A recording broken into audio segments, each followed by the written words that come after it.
dear beloved, Boss Mike, Cervera.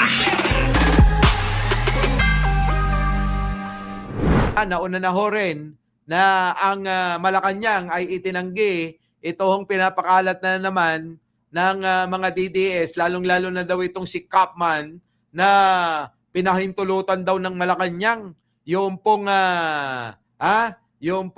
interim release ni Pangulong ni Duterte, ni matandang Duterte. Pakinggan natin.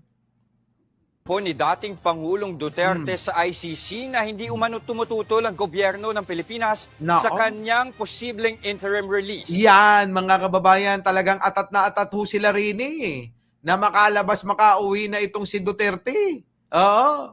Ngayon, pinaalam daw sa ICC, ang paghingi nila ng interim release ay wala daw tutol ang Malacanang.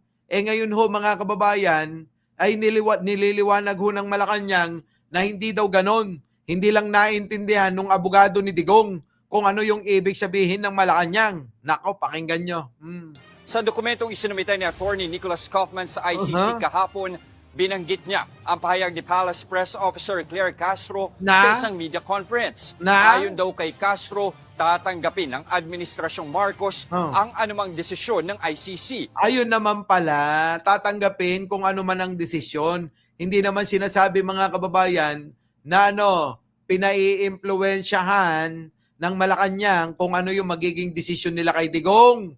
Hindi ho ganon. Kung hindi irerespeto ng Malacanang kung ano magiging desisyon ng ICC dyan sa kaso nga't hinihingi na interim release ni Digong. Yun. Hindi ito itinanggi ni Castro, pero sinabi niyang binabaluktot umano ni Kaufman ang katotohanan. Aniya, walang kinalaman ang Malacanang sa kanilang hiling na interim release para kay Duterte. Nakaw! Boom! Panot! Oo, mga kababayan, wala daw kinalaman ng Malacanang sa hinihiling na interim release ng kampo ni Duterte. Pero bilang bahagi ng legal na proseso, rerespetuhin daw ng gobyerno ang anumang desisyon ng ICC. Yun naman pala at yun naman ang tama. Yan niliwanag na ho.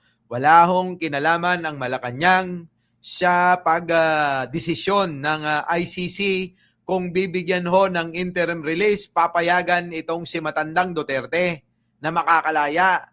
Ngayon ho, mga kababayan, ang ginawa ng mga DDS, pinakalat na nila na makakalaya at makakauwi na nga daw si Digong. Ganon. Yung pala, mga kababayan, muntik pang mamatay diyan po sa kanyang selda 1. Muntik pa hong mamatay itong si Digong diyan po sa kanyang selda. Dahil ho, mga kababayan, natagpuan hong walang malay si Digong sa kanyang selda mismo.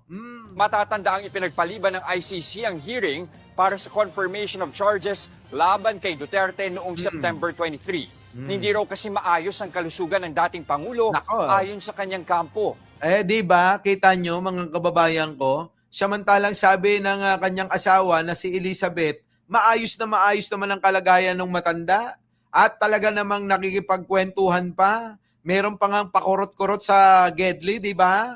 Tapos ngayon mga kababayan, bigla na lang ang press release ni Sara, si Digong daw, hindi na makaalala. Grabe talaga. Alam nyo, si Sara parang gusto niya nang mamatay si Digong. Sa totoo lang. Wala pang desisyon ng korte tungkol sa posibleng pansamantalang paglaya ni Duterte. Wala. So maliwanag ho mga kababayan, hindi na naman ho nakalaya, si matandang Duterte. Hindi na naman po napalaya.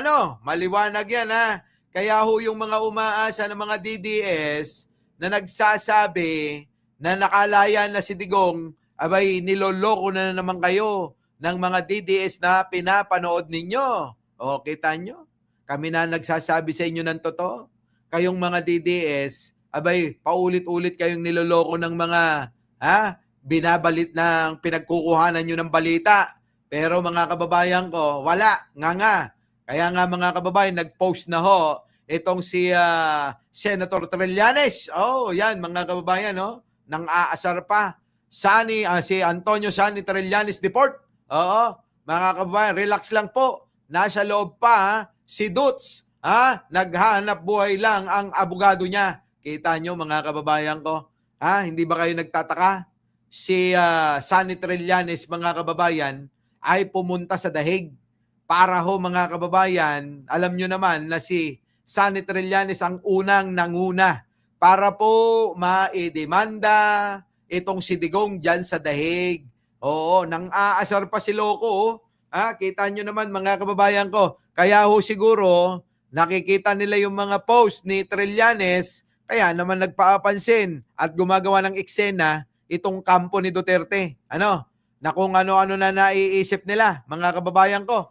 Nako, ewan ko na lang. Oo. Shoutout Jojo Chavez, Elena Capistrano, Ai Chang. Oo. Nico Daichoco. Oo. Heidi Pantino. At sa inyo pong lahat, Marisa Aldea. Sa lahat ng mga nandito. Oo. Sa mga hindi pa ho nakakapag-like, share, and subscribe. Nako, wag nyo nang patatagalin yan. Nako, ayan na nga ho. Mga kababayan ko. Oo. Kita nyo? Mas mahalaga ho kasi ngayon ang nangyayari dito sa Pilipinas. Kaya nga ho itong mga kampo ni Duterte ngayon, abay hindi na malaman kung anong mga gagawin. Kaya pati si Harry Roque, nalaos bigla eh. Nalaos bigla itong mga vlogger na nasa dahig. Itong sila Roque, Maharlika, at marami pang iba, nalaos na ho sila bigla. Hindi na ho pinapansin ng madla. Maging ang mga DDS na dismaya sa kanila, mga kababayan. Ngayon, nagpapapansin itong si Roque kay Saldico na parehas niyang parang nagtatago, mga kababayan. Ito na. Zaldi. Ayan na, mga kababayan ko.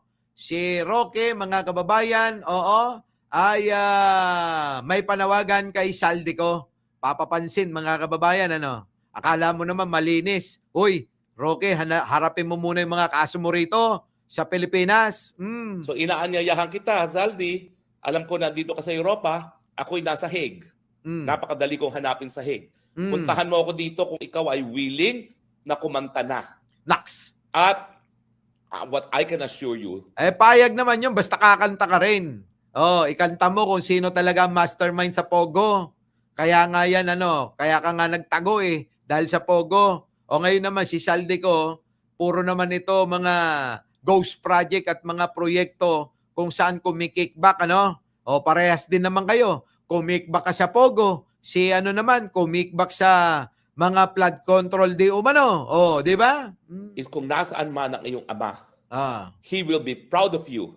Nako. Kung ikaw ngayon ay aamin ng iyong pagkakamali. Nako. Ikaw muna umamin. Grabe ka naman, Roque. Ikaw na muna umamin. Alam nyo, mga kababayan, wala na, Mas sikat pa si Bryce sa kanila ngayon. Oo, wala na itong mga ito. Kaya ho, panay na lang ho ang mga kuda. Wala na hong views, mga kababayan. Wala nang nanonood. Wala nang nanonood kila Roque, kila Kati Benag, kila Maharlika. Wala na, nalaos na ng husto. Kaya si Maharlika, kung sino-sino na lang tinitira mga kababayan. Kung sino-sino na lang ang tinitira ni Maharlika. At ilalantad ang katunayan kung sino talaga ang pinakamalaking benepisyo na natanggap dito sa ginawa ninyong pagnanakaw. Teka muna, bago yan unahin mo muna yung dyan sa Pogo. Sino ba ang tumanggap ng malaki talaga dyan sa Pogo? Yun muna. Aminin mo muna yun. Di yung nangingialam ka dun sa problema na may problema. Yung problema mo, asikasuhin mo. Oo, Roque, Yung problema mo, ang asikasuhin mo. Yung problema ni Saldico, nauna nang nagsabi na uuwi na raw yung mama para sagutin itong mga ibinabato sa kanya. Ikaw, kailan ka uuwi? Yan ang tanong ng taong bayan. Ng pondo, ng kaban, ng bayan. Ikaw rin, pare-pares lang kayo magnanakaw. Di ba? Pare-pares lang kayo magnanakaw. Kayo, nila Bongo, di ba? Nung panahon ni Digong. Meron bang pagkakaiba ninyo? Wala. Pare-pares kayo magnanakaw. For your father's sake. Nako, ginamit pa yung tatay. Alam nyo yung mga ganyang style? Style ng mga scammer yan. Yung gagamit ho ng mga magulang para konsensyahin yung tao. Nako, mga kababayan ko.